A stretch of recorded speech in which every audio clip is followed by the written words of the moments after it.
Demander c'est quoi le truc là? Ah. Est-ce qu'il y a des questions? Je vois ça. Alors, on peut nommer un suppléant éventuellement, c'est pas une obligation, mais s'il y a quelqu'un qui veut suppléer Charles au branchement électrique,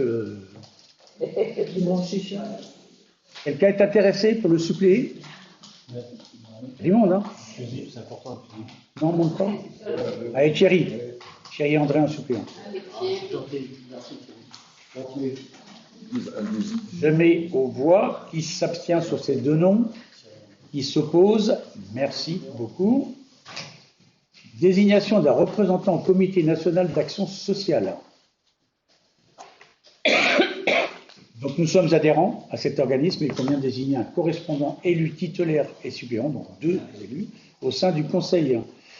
Nous proposons en titulaire Hervé Annie et Isabelle Lelon et en suppléant Edith Baucher. Des questions? Je mets au vote. Qui s'abstient? Qui vote contre? Merci. Délégation d'un délégué à la ZAD. Vélo. Alors, c'est mal. Désolé, il y a une faute. Là. Il y a L apostrophe, c'est la ZAD. Voilà, LA plus la ZAD plus loin. Donc, nous sommes pareil, nous sommes adhérents aussi à cette. Donc, on vous demande de voter pour Monsieur Patrick Romy en qualité de représentant de la commune au sein du conseil d'administration de l'ASAD du Puello. Des questions? Il s'abstient, il vote contre, merci. Désignation des représentants à la commune de la commune au comité de jumelage. Je sais qu'il y a eu des candidats. Alors, par habitude, c'est toujours 3 membres de la majorité. Après, voilà, si quelqu'un d'une autre liste peut se positionner, donc pour le comité de jumelage, sont candidats Christine Favenec qui était déjà, Thierry André qui était déjà, et Alizé Lebeau qui est nouvellement représentante. Est-ce qu'il y a d'autres personnes qui se positionnent? Je vous remercie. Donc, qui s'abstient? Qui vote contre ces personnes? Merci. Représentant à l'association Les Amis du Moulin de Krakau. C'est pareil, c'est toujours 3 élus. Sont proposés Christine Favenec, Nicolas Hello et Isabelle Lelon. Des questions? Est-ce qu'il y a des abstentions? Des votes contre? Merci. Alors là, il manque la bibliothèque, par contre, qui n'est pas marquée. La bibliothèque, c'est plus loin? Après. Elle est plus loin. Ah oui. C'est après. Bon, on va passer dans l'ordre. Donc, la correspondante des forces nationales, et nous avons choisi, nous, à l'unanimité. Ah là, c'est normal, quand on était dans l'armée, il faut assumer. Hein. Donc, nous vous proposons Charles Normand à la défense nationale. Bon, c'est... voilà, ça permet d'avoir, au niveau de la gendarmerie, participer aux réunions, voilà, des choses comme ça. Ça peut être la sécurité routière, ça peut être intéressant. La défense nationale, c'est plutôt celle d'après. Hein. La sécurité routière, plutôt là. Donc, est-ce qu'il y a des abstentions sur la candidature de Charles Normand? Pas d'abstention, pas des votes contre, merci. Donc, toujours, désignation du correspondant sécurité routière cette fois. Nous vous proposons Charles Normand. Des questions? Abstention? Vote contre? Merci. Désignation des représentants de la commune du conseil à la bibliothèque. C'est vrai que ça aurait dû être sur les 3 délibérations avant, mais c'est pas grave. Donc, sont proposés Madame Christine Favenec, Madame Sylviane Amoré-Lebido et Madame Alizé Lebeau. Oui, si c'était possible, je voudrais présenter ma candidature. Alors, dans ce cas, moi, ça ne me pose pas de problème, mais je pense qu'il faut qu'il se retire. Parce qu'on est obligé de revoir les conventions entre nous. Donc, on enlève Alizé.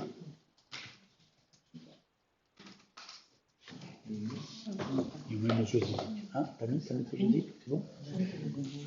Et moi, j'essaye de l'effacer, mais je suis en PDF. Je ne peux pas en PDF. Est-ce qu'il y a, par rapport à ces 3 candidats, est-ce qu'il y a des questions, des abstentions, des votes contre? Merci. Donc nous avons bien noté Alizé laisser sa place. Finance. Ah oui, pardon. Ah. Donc on a une délibération relative à la participation des plaisanciers de Bréhec au financement des travaux effectués sur la digue de Bréhec. Donc il y a eu des travaux engagés il y a déjà sur la digue de Bréhec pour un montant de 526 463 €. Donc il était resté à charge pour la commune après subvention, enfin pour le CIVOM, parce que c'était à l'époque au CIVOM, 147 109 €. Il faut savoir que déjà à l'époque du CIVOM, 2 tiers étaient pris en charge sur le budget du CIVOM et 1 tiers était à la charge des plaisanciers de Bréhec. Donc aujourd'hui, on a un 3e budget annexe qui concerne le port de Bréhec et donc c'est pour leur imputer cette charge-là qui s'élève à 2 771 € par an, qui sert au remboursement des 50 000 € qui étaient la quote-part des plaisanciers lors de l'emprunt. Donc, on doit vous faire valider ça. Donc, en dépenses, donc au niveau du budget annexe du port de Bréhec, et en recettes au niveau du budget principal de la commune. Oui. Oui, j'avais une question. Enfin, le sujet du CIVOM de Bréhec est un sujet qui nous soucie pas mal, enfin, qui soucie pas mal les habitants de Bréhec. Et alors, moi, j'avais une interrogation parce qu'il est question d'un arrêté préfectoral portant dissolution du CIVOM de Bréhec. Or, en fait, ce qu'il y a eu fin décembre, c'est un arrêté qui met fin aux compétences du CIVOM, mais pas une dissolution. La dissolution ne peut pas encore être prononcée dans la mesure où il y a encore un arrêt des comptes, etc. à faire. Taplois, en plus, le maire a changé. Donc voilà, donc on a une interrogation. Enfin, déjà, on ne peut pas venir vu l'arrêté préfectoral portant dissolution, de fait. Et ensuite, donc, on voulait savoir comment était géré ce sujet dans l'attente vraiment de la fin du CIVOM de Bréhec et d'une manière générale d'ailleurs, comment vont être gérées toutes les questions qui concernent la gestion du territoire de Bréhec qui nous concerne, ou bien les sujets qui peuvent être communs avec Ploie et qui avant étaient gérés par le CIVOM. C'est effectivement les compétences du CIVOM, là pour le coup il y a un arrêté préfectoral qui a mis fin. En tout cas il y a un problème sur la délibération, ça c'est sûr, et ensuite est-ce que même en modifiant le visa, est-ce qu'il est possible de la prendre? Voilà. Alors, tout d'abord, il faut savoir que la préfecture surveille de très près, nous sommes en relation permanente avec la préfecture sur ce sujet-là. Donc la dissolution officieuse a été actée le 31 décembre. La dissolution officielle sera actée au mois de juin, une fois que chaque commune aura récupéré, on va dire, entre guillemets, ses biens. Donc les terrains, le port, le centre nautique, etc. Donc c'est en cours. Comment? Et le personnel. Le personnel, c'est fait. Le personnel, donc, il y a 2 agents qui sont partis sur Ploie, 2 agents sur Ploëzec. Donc ce côté-là, c'est fait. Le port revient dans l'escarcelle uniquement de Ploëzec. Le centre nautique, lui, uniquement sur la commune de Ploie. Donc ça, c'est 2 choses qui sont bien claires. Après, le fonctionnement, moi j'ai rendez-vous avec la nouvelle élue, maire de Ploie, lundi matin, donc pour continuer à voir. Nous avons, ça se passe très très bien. Et moi j'entends pas particulièrement les gens de Bréhec particulièrement inquiets. Ils sont plutôt très heureux que Ploëzec reprenne la main sur Bréhec pour y aller très souvent là-bas. Et je pense que ça sera beaucoup plus facile à gérer. Déjà pour l'entretien de Bréhec. Il faut savoir, donc pour explication, lors du CIVOM, la présidence était en alternance une fois à Ploëzec, une fois à Ploie. Lorsque la présidence était à Ploie, c'était les services techniques de Ploie qui intervenaient. On a vu ce que ça a donné pendant les 6 dernières années. Ça a été compliqué. Donc, logiquement, s'il n'y avait pas eu de dissolution, c'est Ploëzec qui récupérait maintenant. Donc, la présidence serait revenue à Ploëzec et les services techniques à Ploëzec. Donc voilà, donc au niveau, il n'y a pas d'inquiétude à avoir. J'ai fait des réunions avec les habitants, ils sont plutôt rassurés. Les commerçants sont très rassurés. Et on va travailler avec la mairie de Ploie sur des conventions particulièrement, chose qui avait fait débat, je peux le citer, la présence des chiens sur la plage de Brec. On va avoir un arrêté municipal commun. Il ne faut pas qu'il soit différent. C'est-à-dire que si nous, sur la commune, on est interdit toute la journée et qu'à Pau, ils mettent autorisé de 10h à 18h, ça ne va pas le faire. Donc on se rend compte de tout ça, on se rend compte pour les sanitaires, pour le ramassage des déchets ménagers, voilà. Donc on va travailler par convention. Convention de police aussi, les deux polices, puisqu'on va récupérer chacun. On avait déjà notre responsabilité de maire et de police sur le terrain. Voilà, donc il n'y a pas d'inquiétude à avoir. Les deux communes sont en relation. Alors c'est vrai que c'est compliqué maintenant, puisque changement d'équipe à pouvoir, ça pourrait l'être compliqué, mais moi j'ai l'assurance de la maire, puisque je la connais très bien, Madame Romagnou, donc ça va très très bien se passer, il n'y a pas d'inquiétude à avoir. Donc voilà, moi ce que je peux vous dire, on est en train de voir pour les emprunts en cours.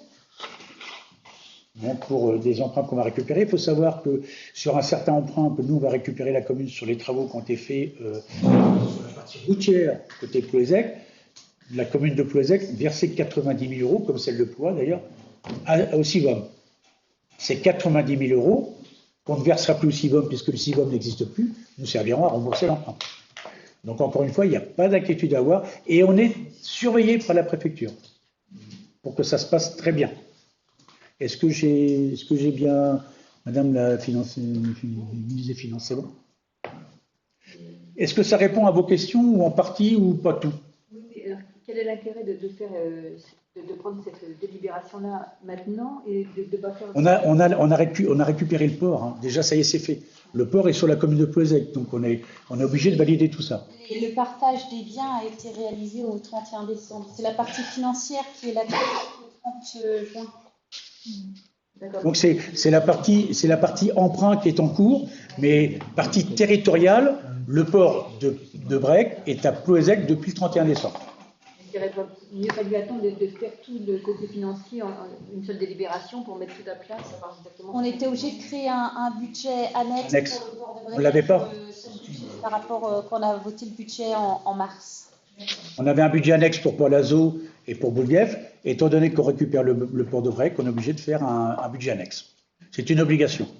Donc ce budget annexe du port, il est alimenté par quoi actuellement? Par les mouillages des plaisanciers. Par les mouillages. Redevance. Non, ben voilà. C'est bon? Voilà. Il y a juste, on ne peut pas viser l'arrêté portant dissolution, néanmoins. Il n'existe pas, enfin, excusez-moi. Enfin, bon, ensuite. Il y a un arrêté. Il y a un arrêté de dissolution. Non, il n'y a pas d'arrêté. Ah si, au 31 décembre. Si. Son numéro, non, le 31 décembre, il y a un arrêté. On va vous l'envoyer. D'accord, ok. On va vous l'envoyer. Si on peut avoir le numéro et. Ouais. Ah ouais. Parce que dans un arrêté que j'ai lu, moitié du 31 décembre, il est indiqué qu'on ne peut pas dire qu'il y a dissolution aujourd'hui. Même, enfin voilà, que la dissolution ne peut être prononcée que quand il y aura eu l'arrêt des comptes, quoi. Moi, je suis la préfecture. Il y a l'arrêté qui est prononcé. Et la liquidation. Je pense que vous confondez tout. Il y a 6 mois de liquidation. C'est ça. Des actifs, donc jusqu'au 30 juin. Mais l'arrêté. En gros, le divorce est prononcé le 31 décembre. Et le couple a 6 mois pour se mettre d'accord pour compter les petites cuillères, les trucs et les machins. Voilà. Et encore une fois, on est sous le regard de la. Tu l'as là? On va vous le montrer là. En tout cas. Madame Corrèze, on vous le montre. D'accord. On vous le montre, il arrive. C'est bien celui-là, mais il met fin à l'exercice des compétences, mais ce n'est pas la question. Ah oui? Non, il est écrit dans cet arrêté, enfin, excusez-moi, il est écrit que considérant que le comité syndical ne s'étant pas prononcé, etc., les conditions de la liquidation ne sont pas réunies, ne permettent pas à ce jour de prononcer la dissolution du syndicat. C'est dans les considérants de l'arrêté. Donc moi, je ne sais pas. Hein. On l'avait là. Mais ceci étant, ça n'empêche pas que vous pouvez faire des choses, j'en sais rien. C'est juste ça, c'est sur les termes peut-être que là, je pose la question. Ça peut être pris en défaut. Ouais. Ils ont donné leur accord, mais il est bien écrit qu'on ne peut pas se prononcer la dissolution. Alors moi, je ne sais pas. Enfin... Bon, on va éclaircir ça. Ouais, voilà, c'est peut-être un point à éclaircir quand même. Ça ne change pas le fond. Ouais. Non, ça change pas. Ça change pas forcément le coût. Non, mais Non, ça Je sais pas. ne change pas du tout le fond. Mais Le divorce est prononcé quand même.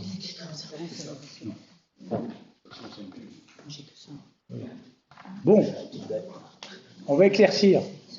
Mais pour nous, moi je l'ai vu l'arrêté, donc il doit être quelque part. Hein? Ouais, mais enfin, le sous-préfet nous a validé ça.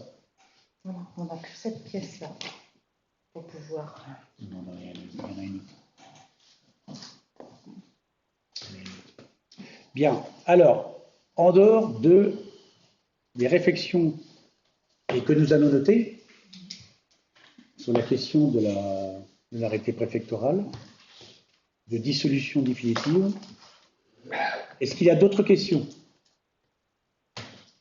Par contre, je suis obligé quand même de mettre au vote parce que nous sommes obligés de créer un budget annexe. Alors, qui s'abstient? Voilà. Une abstention. Qui vote contre? Merci. Nous allons passer maintenant aux subventions. C'est un rappel des subventions qui ont été passées au budget. Je vais laisser la parole à Madame Favenec qui va vous expliquer pourquoi ces subventions. C'est un rappel en fait. C'est un rappel donc parce que les voies de Plouézec, nous on a eu une autre lecture que ce qui nous était fourni. C'est-à-dire que quand les associations emploi le terme tarif libre, on considère que c'est au chapeau, alors que là c'est la gratuité qui prônait pour les deux animations qui étaient bien signifiées entrée libre. Les deux autres étant entrée gratuite. Donc voilà, la confusion venait de là. Donc 400 € seront rajoutés à la demande de subvention qu'ils avaient demandé. Voilà pour les voies de Plouézec. Association page 33, donc pour avoir la possibilité d'accéder au service de la bibliothèque des Côtes d'Armor, la BCA. La commune s'est engagée il y a 3 ans, c'était l'année dernière, la première année, à verser donc 0,76 centimes d'euros par habitant, considérant qu'il y a aujourd'hui 3147 habitants, ça fait un montant de 2391,62 € pour le fonctionnement, pour l'investissement des livres, évidemment. Et l'association Sonaden, donc il y avait, je ne me souviens plus, de la demande de subvention à 1247,52 €, c'était pour le remboursement des frais avancés par l'association Sonaden pour régler les GUSO et les salaires de 2 intervenants des lundis au soleil, pour un montant de 1247,52 €. Pour la petite histoire, le GUSO pour la mairie existe maintenant, donc il n'y aura plus de soucis de cet ordre-là. En tout cas.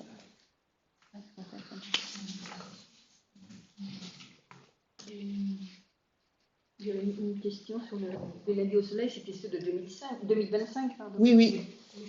C'est un reversement demandé après. C'est du retard. C'est du retard à l'appareillage, on va dire. Et pour les 400 € des votes Plouézec, c'est pareil, c'était deux. Non, c'est pour le 2026. Pour 2026. C'est la demande de subvention actuelle. Y a-t-il d'autres questions? Je mets au vote. Qui s'abstient? Qui vote contre? Merci. Ressources humaines.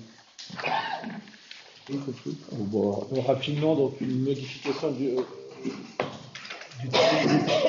la création d'un poste de conseiller numérique. Alors juste pour rappel, vous vous souvenez sans doute que depuis 3 ans, la commune de Plouézec bénéficiait des compétences et des services on peut le citer puisqu'il est ici présent, de Pierre Velcan, donc qui était avec l'étiquette conseiller numérique. Donc c'était un poste qui était dit un poste aidé avec une moitié de traitement financé par l'État et l'autre moitié par la commune de Plouézec. C'était un CDD donc d'une durée de 3 ans. Ce CDD va prendre fin le 9 ou le 10 juin 2026. La question que je vous ai posée ce soir avec la création de ce poste, c'est la pérennisation de la fonction de conseiller numérique, puisque si le CDD se termine, par définition, un CDD, il est fait pour se terminer, la mission remplie par le conseiller numérique donc, va également s'éteindre avec la disparition du poste. Ce qu'il faut se dire, je n'ai pas les chiffres exacts, mais aujourd'hui, la population a pris l'habitude d'avoir recours aux compétences et aux conseils de Pierre Velcan. Je crois que c'est 600 personnes, alors je ne sais plus, je me permets de demander à Pierre si c'est 600 personnes par an ou 600 personnes sur les 3 années. Ben non, je suis plutôt à 1000 par an. Alors plutôt à 1000 par an, donc voilà, ce n'est pas le bon chiffre, mais enfin tout ça pour dire qu'il y a un nombre important et conséquent de personnes qui s'adressent, donc quand je dis les personnes, ce sont des poésiques hein, qui viennent s'adresser à Pierre pour des conseils numériques de tout ordre. Voilà, donc on voit que c'est un service qui est apprécié de la population, pour lequel la population a pris l'habitude de recourir au service de Pierre. Et puis, on peut le dire également, il y a aussi, pas forcément dans le profil de poste du conseiller numérique, mais les compétences en informatique de Pierre servent grandement, et quand je dis grandement, c'est un euphémisme, au bon fonctionnement de la commune, puisque quand il y a un problème d'Internet, quand il faut installer un nouveau logiciel dans les services, sur les bureaux des agents, etc., ou des élus, eh bien c'est à Pierre que l'on fait appel.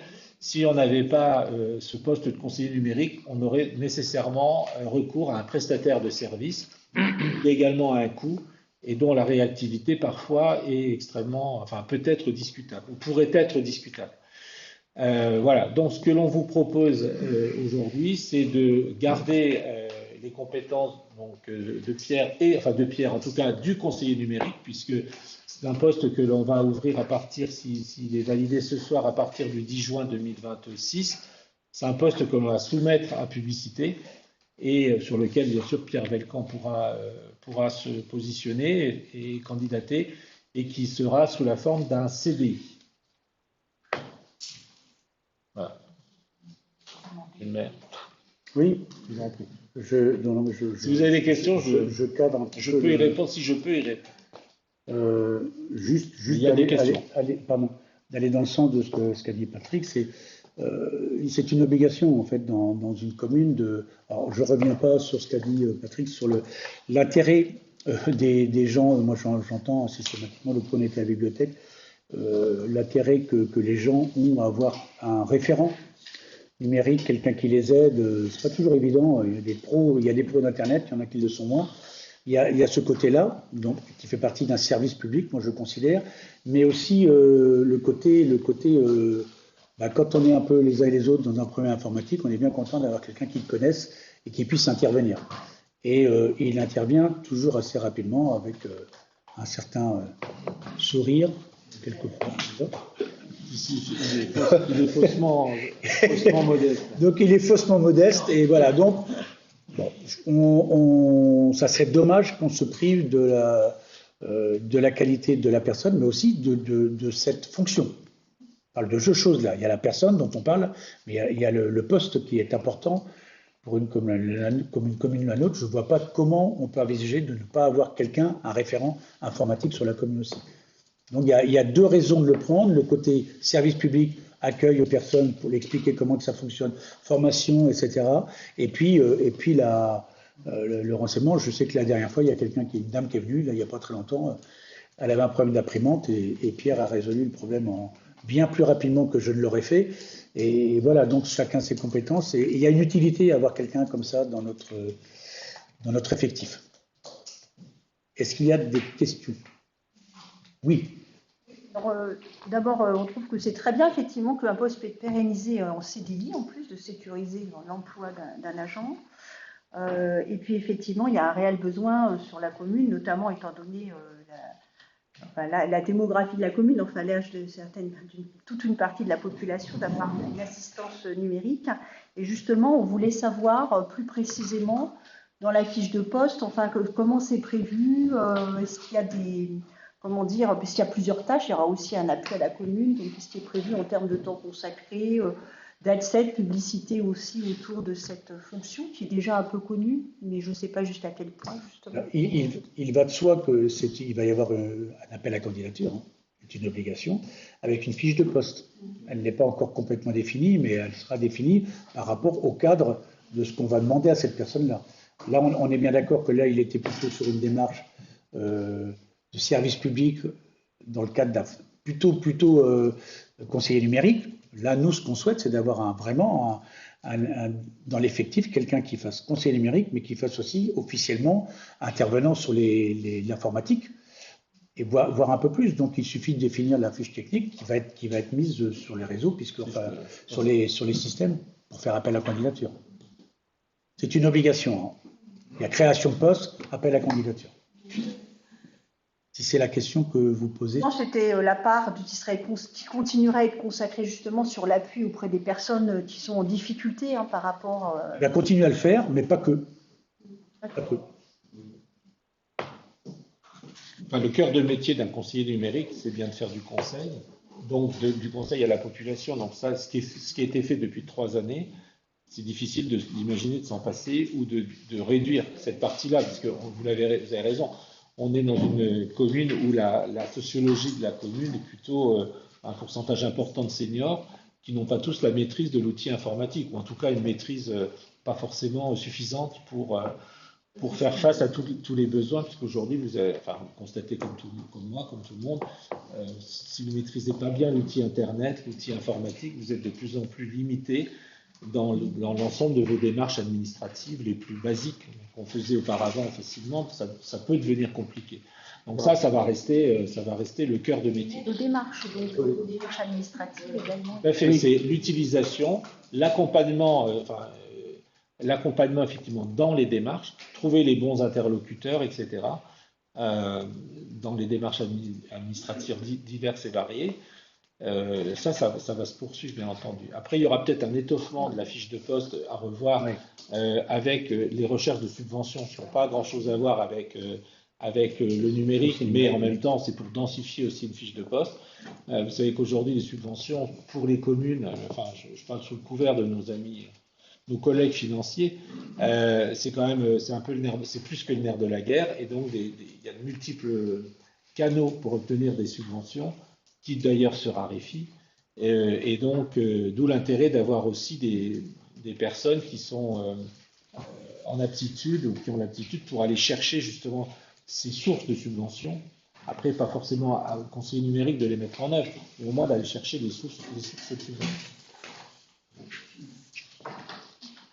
Entre autres. Est-ce qu'il y a d'autres questions? Non. C'est bon? Donc, je vais mettre vote. Qui s'abstient sur cette délibération? Qui vote contre? Validé à l'unanimité et je vous en remercie. La séance est terminée. Je voulais juste rappeler, il y a les questions diverses, mais étant donné, alors les questions diverses, là je parle à la minorité. Si vous avez des questions, vous pouvez avoir les questions diverses, il faut qu'elles arrivent 3 jours avant la date. Ça, ce sont pour les prochaines questions, pour les prochaines, le prochain conseil municipal. Vous avez le droit de poser des questions qui ne sont pas dans le cadre du conseil municipal, mais au minimum 3 jours avant. De façon à ce qu'on ait le temps de les étudier et d'anticiper les réponses. Donc, par écrit toujours Par écrit, par mail. Hein. Par mail à la mairie. Alors. Juste moi poser une question, oui. Là, je pense ne va pas vous poser de difficultés. En fait, donc, c'est par rapport au bulletin l'écho des falaises, puisqu'il y a une possibilité d'expression, alors on peut dire de la minorité. Vous avez le droit de vous exprimer. Et donc, il y a sûrement un délai. Donc voilà, comment est-ce qu'on peut être informé? Les responsables vont vous répondre. Des délais pour le prochain. Le délai pour la. Alors, édito. Enfin, on est dessus là actuellement. Pour le 15 mai, on espère présenté à la graphiste. Et on est en train de chercher combien de Proportion. proportions pour que vous puissiez écrire dedans. Et parce que là, l'année dernière, enfin les autres années, il n'y avait qu'une opposition. Là, comme il y en a deux, c'est de savoir si c'est le même temps de parole. Non, c'est le pourcentage de texte. Voilà. Logiquement, il y a un pourcentage de texte, mais on ne va pas jouer à la phrase près, on va voir. Oui. Donc on est en train de voir. Vous nous direz, voilà, parce qu'on ait le temps de... Oui, absolument. Oui. Non, mais qu'on ait une idée du volume. Oui, bien sûr. Oui. Pas de problème. Auparavant, c'était une demi-page pour une opposition. Il faut qu'on laisse quand même une. Donc, là, demain, On laisse quand même un moyen de s'exprimer à Thomas, parce que là, il faut quand on même. laisse Thomas lui donne un signer et il m'a rendu la réponse. Oui. D'accord, merci.